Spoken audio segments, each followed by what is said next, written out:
Assalamualaikum warahmatullahi wabarakatuh. Jumpa lagi bersama saya Hendra, tetap di channel Hendra Berbagi. Terima kasih buat sahabat semua yang tetap setia di channel ini. Bagi sahabat semua yang kebetulan belum mensubscribe, itu di bawah video ini ada tulisan subscribe warna merah.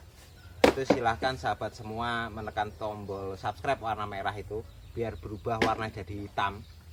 Dengan begitu berarti sahabat semua sudah memberikan dukungan terhadap channel ini, dan setiap saya akan membuat video atau konten-konten yang mudah-mudahan ada manfaatnya bagi kita semua, itu sahabat semua nggak ketinggalan informasi ya.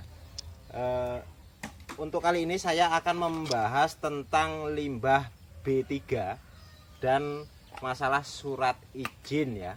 Ini berkaitan dengan pertanyaan sahabat Rongso yang menanyakan tentang limbah B3 dan juga masalah perizinannya.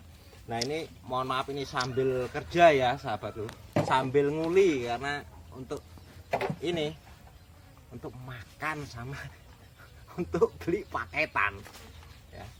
Jadi begini ya sahabat, kalau untuk limbah B3, yang dimaksud limbah B3 itu adalah limbah bahan beracun dan berbahaya ya. Itu contohnya ya, contoh limbah B3 itu seperti limbah bekas alat-alat medis ya. Alat-alat medis itu seperti bekas infus, selang infusnya sama suntiannya. Nah, itu termasuk limbah B3. Juga sebagai contoh juga pengharum ruangan ya. Pengharum ruangan itu juga masuknya limbah B3. Terus juga bekas-bekas pestisida ya, bekas pestisida itu termasuk limbah B3. Terus juga baterai, cat dan lain sebagainya itu limbah B3 ya. Termasuk juga ada bekas-bekas pabrik kimia ya, itu banyakkan limbah B3-nya ya. Tapi walaupun dari rumah sakit, kalau itu kardus ya atau bekas botol air mineral itu nggak masuk limbah B3 ya. Yang masuknya yang alat-alat medisnya. Nah, sebaiknya kalau untuk mengurusi limbah B3 itu memang memiliki izin ya, izin pengolahan limbah B3. Tapi ya, izin itu sebenarnya bukan hanya untuk limbah B3, tapi sebenarnya semua usaha ya, semua usaha yang memiliki potensi gangguan terhadap lingkungan sekitar ya, itu memang kalau secara aturan baik itu perundang-undangan maupun aturan di peraturan daerahnya atau perdanya, itu memang sudah harus memiliki izin ya, minimal itu izin lingkungan atau izin gangguan ya.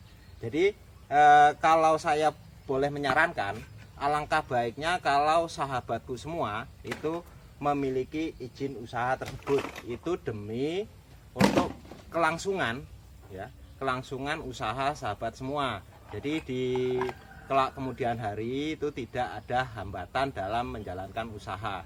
Karena begini, mungkin saat ini sahabatku belum mendapatkan atau mengalami gangguan tersebut ya. Itu mungkin dikarenakan masyarakat di sekitar kita itu mungkin merasa kasihan sama kita, itu bisa, atau mungkin dari pemerintah daerah sendiri masih banyak hal-hal lain yang perlu diurusi sehingga belum sempat menertibkan masalah itu. Tapi untuk daerah-daerah lain, di kota-kota lain, itu sebagian besar sudah ada penertiban untuk masalah perizinan untuk usaha di bidang limbah ya, pengepul lah intinya seperti itu. Nah, memang kalau untuk saat ini mungkin kita belum mengalami apa-apa ya, karena belum apa-apa gitu. Tapi kalau kita mau besar nantinya ya, alangkah baiknya kalau mulai sekarang ya kita rintis untuk mengurus izin usahanya. Karena seperti ini, kita mungkin bisa beralasan seperti ini, loh ini kan hak saya mas, saya di tempat saya dan usaha saya.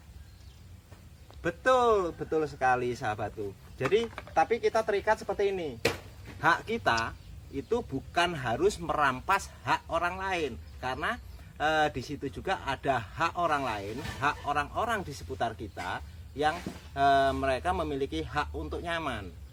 Jadi alangkah baiknya ya, seperti yang ditanyakan tadi ya, kira-kira perlu izinnya enggak? Ya sebenarnya kalau ini enggak apa-apa, tapi alangkah baiknya kalau sesuai aturan itu memang tetap harus memiliki izin. Nah kalau yang pernah saya alami seperti ini, ngambil oli, karena ini yang tanya juga tentang oli, ngambil oli bekas itu karena saya waktu itu belum memiliki izin, jadi saya menginduk sama juragan saya ya, tempat saya setor oli bekasnya. Jadi perizinannya saya menginduk ke situ karena memang kalau untuk oli bekas itu banyak disalahgunakan, sehingga memang peraturannya agak lebih ketat ya. Oli bekas terus biasanya terus apa, minyak bekas, terus termasuk makanan kadaluarsa itu biasanya agak lebih ketat nantinya. Nah untuk itu sebaiknya diuruslah izin itu, dan juga untuk menghindari seperti ini ya sahabatku, kadang-kadang tanpa kita sengaja ada aja entah barang-barang itu curian atau apa dilalah kejual di tempat kita. Kalau kita nggak memiliki izin itu nanti kita akan susah. Tapi kalau kita sudah memiliki izinnya, syukur-syukur kalau misalkan di tempat usaha kita itu ada tulisannya seperti ini, tidak menerima barang curian atau barang milik negara ya. Jadi dibuatkan seperti banner ya, di situ kasih tulisan tidak menerima barang curian atau barang milik negara. Itu sekaligus untuk mempertegas ke penjual yang tempat kita ya. Jadi dengan begitu mudah-mudahan usaha sahabatku semua terhindar dari hal-hal yang nantinya bisa menghambat perkembangan usaha sahabatku semua, karena kita setiap berusaha inginnya maju. Kalau sampai nantinya kita belum memiliki izin itu, sementara nanti ada sesuatu hal yang tidak kita inginkan ya, itu bisa menimbulkan mungkin surat teguran atau bahkan mungkin penutupan usaha kita ya. Itu akan jadi kendala. Jadi sekali lagi ingat, kita memang berhak untuk melakukan apapun di tempat kita, tapi juga ada hak orang lain di situ ya. Mungkin keluar masuknya kendaraan orang-orang yang mau kirim ataupun kita sendiri yang mau kirim seperti itu kan, itu otomatis ada potensi gangguan ke lingkungan sekitar kita. Jadi tetap sebaiknya kalau saran saya, uruslah izin itu ya, walaupun nggak langsung seketika semua komplit, nggak, bertahap diurus supaya nggak menimbulkan hambatan di kelak kemudian hari. Sekian, mudah-mudahan apa yang saya sampaikan ini sedikit menambah wawasan ya. Ini kembali lagi saya kembalikan ke sahabat semua ya, mau jalan seperti ini, seperti apa adanya yang selama ini sahabat semua sudah jalankan, atau memang mau mencoba seperti apa yang saya sampaikan. Mudah-mudahan bermanfaat. Lebih dan kurang saya mohon maaf. Wassalamualaikum warahmatullahi wabarakatuh. Tetap sukses.